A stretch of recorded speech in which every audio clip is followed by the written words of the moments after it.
Pada hari yang indah ini kita diberikan firman Tuhan yang bertemakan tentang hati yang baru, yaitu tentang bagaimana kita membersihkan hati kita, bagaimana kita membersihkan pikiran kita, dan juga bagaimana cara kita untuk membersihkan kehidupan kita sehari-hari daripada dosa.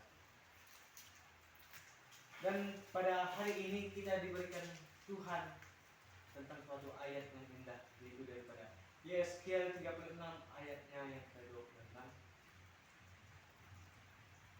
Atau yang saya akan bacakan kembali, yaitu daripada Yeskiel 36 ayatnya yang 26.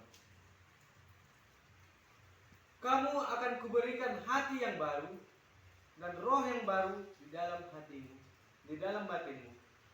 Dan aku akan menjauhkan dari tubuhmu hati yang keras, dan kuberikan kepadamu hati yang taat.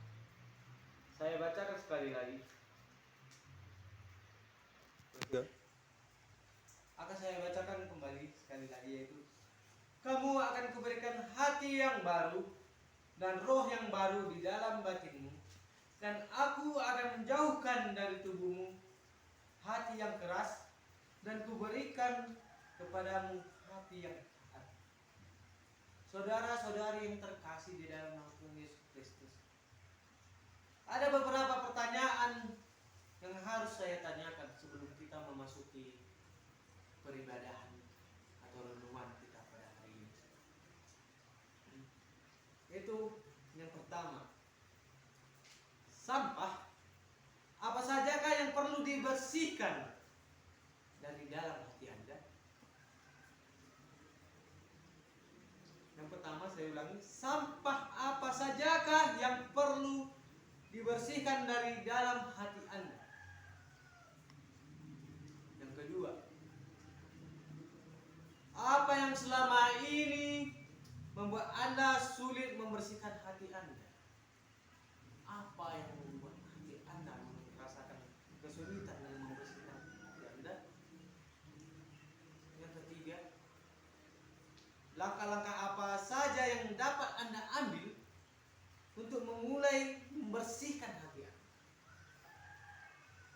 Ketiga pertanyaan ini akan bisa kita jawab ketika kita bisa menerangkan kembali atau mendengarkan khotbah atau renungan singkat kita pada hari ini. Siapa yang tidak merasa nyaman ketika lingkungan kita merasa bersih, lingkungan kita tidak memiliki banyak sampah? Pasti daripada kita semua, saudari-saudari, apalagi kita adalah umat Kristen, pasti menyukai dan amat sangat menyukai tentang kebersihan. Namun ketika kita melihat kebersihan itu, mungkin kita merasakan kedamaian. Kita merasakan sungguh kepuasan tersendiri ketika kita melihat tidak ada yang sampah sekecil pun di sekitaran rumah kita atau taman rumah kita contohnya.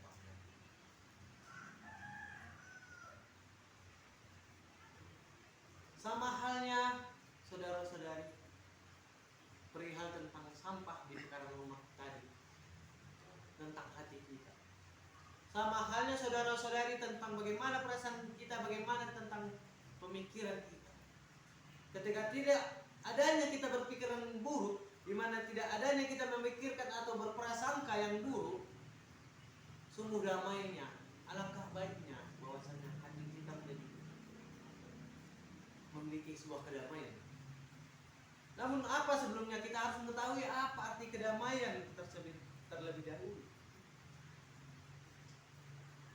Damai itu ialah dalam persepsi saya itu bagaimana seseorang memiliki hati nurani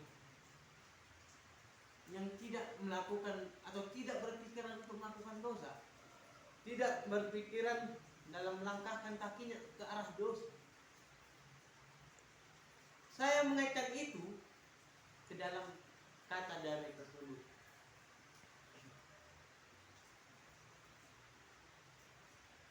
Kepada saudara-saudari sekalian, sama halnya dengan hidup kita, ketika kita melihat tempat yang bersih tadi, maka kita merasa damai. Ketika kita tidak memikirkan pemikiran yang kotor tadi atau memprasangka yang kotor tadi, kita akan memiliki perasaan yang damai juga. Dari identiknya tema pada ibadah hari ini yaitu tentang hati yang baru. Mari kita ambil kembali dalam pembahasan yang pertama tadi, apa sebenarnya arti daripada hati yang baru dan hubungannya tentang sebuah kata damai tadi. Mari kita berpikir bersama saudara-saudari tentang apa arti sebenarnya dari hati yang baru tadi. Hati yang baru di mana kita memiliki sesuatu yang baru, sesuatu yang tidak bisa dijelaskan daripada kata-kata saja. Tapi hati yang baru adalah perilaku-perilaku kita yang sudah mulai berubah ke arah Tuhan Yesus Kristus. Sesuatu hal yang baru dan kita berfokusnya ke dalam satu titik, yaitu tentang bagaimana kita mempermuliakan nama Yesus.